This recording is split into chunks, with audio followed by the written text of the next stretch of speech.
उदय सिंह जी से बोलने की अनुमति दी जाती है। धन्यवाद sir.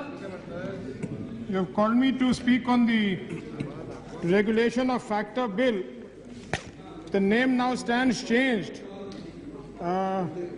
to the Factoring Regulation Act 2011.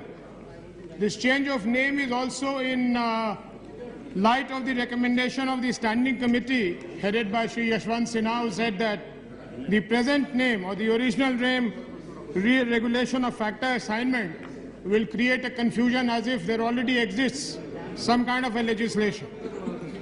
This is an important bill to the extent that credit facilities to micro, small and medium enterprises will be easier for these units to get.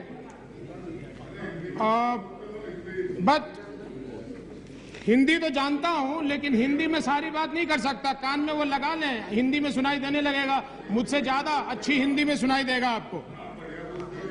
हाँ, मैं बोलता हूं, लेकिन ये तो मेरी इच्छा है कि मैं अंग्रेजी में बोलना चाहता हूं.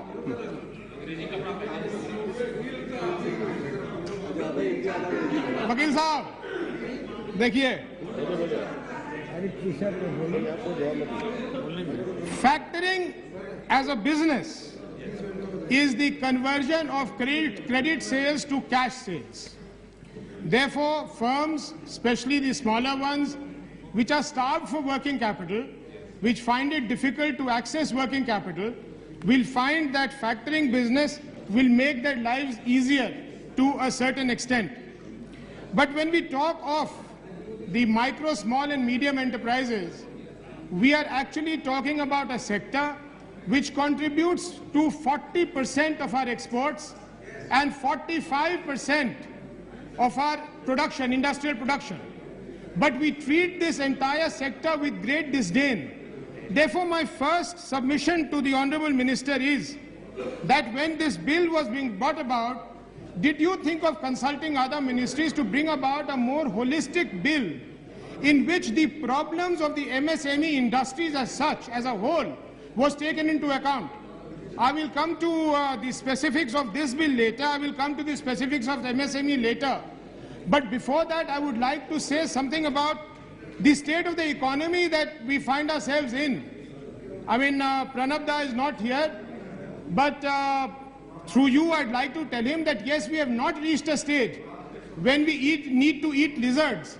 But for how long we'll continue to get our chicken is also not very well known to us. And I'm not talking about myself, I may not need to be eating at all. But the state of the economy is going down by the minute, and the government seems to be completely unaware of what is happening.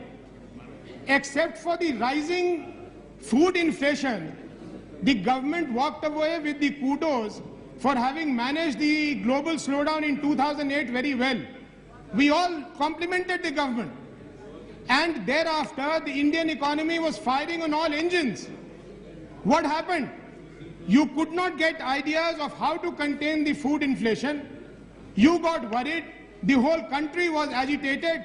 And therefore, single-mindedly, you went on, you and the Reserve Bank of India went on raising interest rates, with the result that on the one hand, you contracted the industrial output. On the other hand, you completely finished the demand, so that today you have negative rates of production coming. I mean, this is amazing.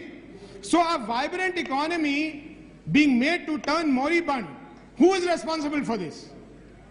Who is going to take the responsibility? Before we come to the MSME sectors, please answer me when you reply, who is going to take the responsibility for turning a perfectly vibrant economy into an economy which everybody is now worried as to what is going to happen tomorrow morning.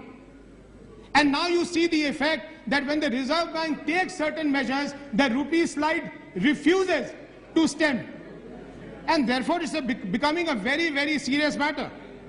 I've heard the Honorable Finance Minister rue here many times that he cannot carry this huge subsidy bill on himself.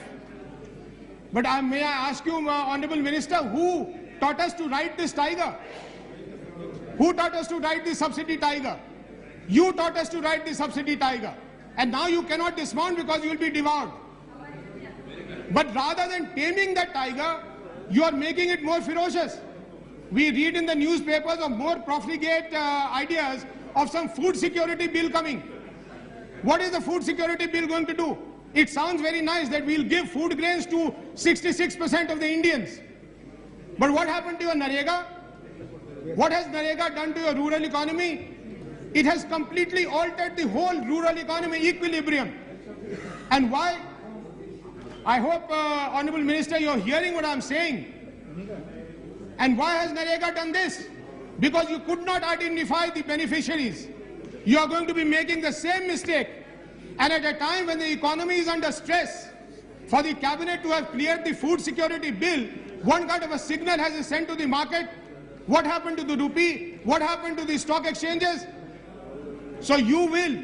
So last session I was speaking on the customs validation bill, and I was criticizing your method of collecting taxes. I really don't know whether this government's method of collecting taxes is worse or its method of collecting votes is worse. Because your vote collecting method is devastating for the country. So therefore you must realize what you are doing. You are sitting in a responsible position. You must take into account the economic situation. Factoring as a business, I have already said it's a long-felt need. I don't know why the government took so long. Long ago, the Kalyan Sundaram committee met. Thereafter, many committees were appointed. Thereafter, Prime Minister's task force was appointed. But finally, it has come. Now, the problems here are that the MSME sector will not benefit from this. And I will tell you why it will not benefit from this. Many a times in this house, when discussion takes place, members would like to compare ourselves with China. Now, Honorable Minister, when a person wants to set up a small industry here, what is the first thing that he needs? He needs a land and a factory building. Now, if that land and that factory building was to be set up in Purnia, which is my constituency, it will probably cost him 50 lakhs. If the same thing was to be done in Delhi, it will probably cost him 20 crores. So where does the small entrepreneur get this kind of a money? So the first thing he does is to go and borrow that money for real estate, and thereafter it's a downward slide for him because he gets caught in the interest trap and he's gone. My request to you is that instead of spending on useless subsidies which do not reach the intended people, if you would finance the state governments to make for 5 years land banks and factories which they could give out on lease to the small and medium entrepreneurs, you will see that there will be a mushrooming in this sector, and this 40%, I don't know if this figure is correct or not, because most of our figures these days are wrong. But if this 40% figure is correct, it will somehow suddenly mushroom, and you can then begin to dream of one day catching up with China. The other point that I would like to bring out is that I'm happy that you've exempted this by amendment from the Stamp Duty Act. You've changed the name, which is more germane to the Act. But I'm extremely dissatisfied and unhappy that you have not accepted the Standing Committee's recommendation to put some kind of a cap on the kind of discounts and commission that the factor companies will charge. Now, you have said you will leave it to market competition. That was the reply that the Finance Ministry gave to the Standing Committee. But please understand that the level of negotiating power with a micro and a small industry is extremely limited. And therefore, it will be difficult for those people to negotiate a good rate with the factoring companies.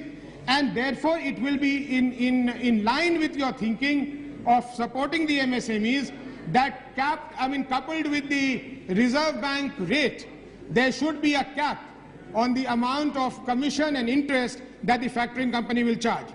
The other thing which your bill is completely silent on is that whether the factoring service to the MSME will be on a with recourse or without recourse basis.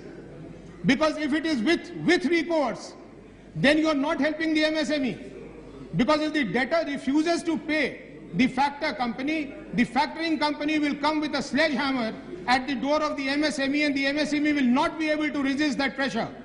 Therefore, as a Gupta committee had recommended factoring services to the MSME must be on a without recourse basis, that the risk of the debt collection must lie with the factoring company and it must not go back to the original assigner, because if it does, then there is a problem. The other thing is that this bill says nothing about developing factoring companies to give the whole host of services that they can provide. For example, managing of receivables is a very major problem for small companies. If these factoring companies can manage the receivables, do a credit appraisal. Very often a small company is hoodwinked into supplying material to a seemingly large company, and then he is running around for his money. Therefore, credit appraisal service, receivable managing service, these are important services, because if it was only financing, then this would again become just another financial arm, just like a bank. So therefore, if you really want the mushroom companies to flourish here, and if you really want SMSEs to do better, you will have to tell the factoring companies of what to do. The last thing that I would like to come to is that I don't know if it's in your notice that mafia is deeply involved in the factoring business all over the world, especially in the United States and Italy. And now recently, even the United Kingdom, you have the mafia-controlled factoring business. And the reason for this is, yes, Vakil Sahab, very serious.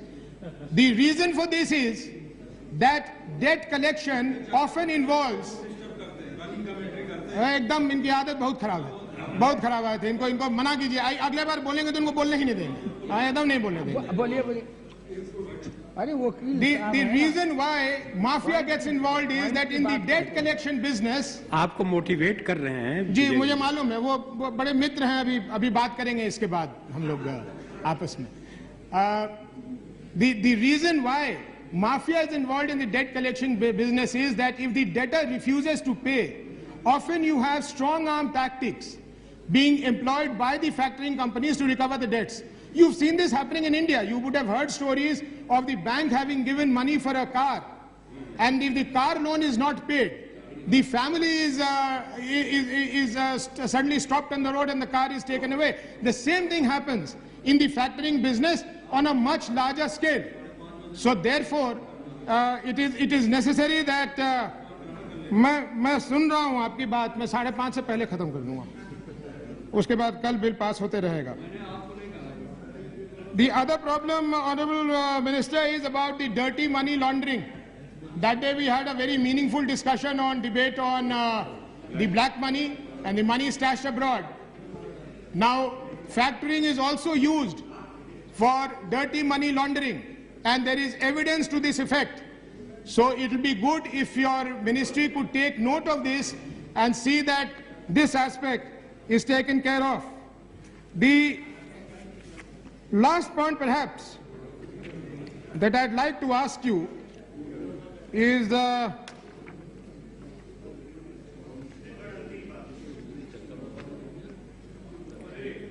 is a sudden spike, and I think the members would be interested in hearing this.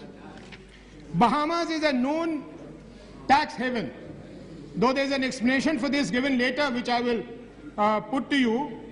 To the Bahamas, the exports from India were in 2005-06, $9 million. In this year, it is $2,173 million. These figures, UNCTAD says there is no evidence of Bahamas having exported. But there's a caveat to this. I will come to the caveat later. There is a similar story with Mauritius. There's a similar story with Bahrain. There's a similar story with British Virgin Islands, with Gibraltar, with Latvia, with Malta.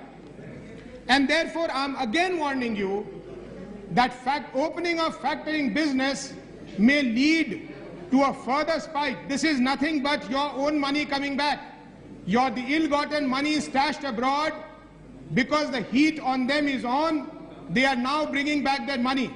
the caveat on Bahamas is that Reliance Industries claims that in recent years its shipments to Bahamas of gasoline has gone up astronomically, and that it is sending to Bahamas giant ships from where this gasoline is sent to the North and South American markets. Now, this brings up, Honorable Minister, a very fascinating economics for me, because if Reliance can import the same crude that we are importing, refines it here, sends it via Bahamas to the North and South American countries, and is still able to make money, this must be some very, very startling economics, which at least I have not been able to follow. And therefore, I would like that you make note of this. You need not give me a response on this today, but I'd certainly like to know from you as to what kind of economics is this. And therefore, while supporting this bill, which there's no question of opposing this bill, while supporting this bill, I would like to just request you that the points that we have made may kindly be taken note of, and wherever possible, those amendments may be made. Thank you very much.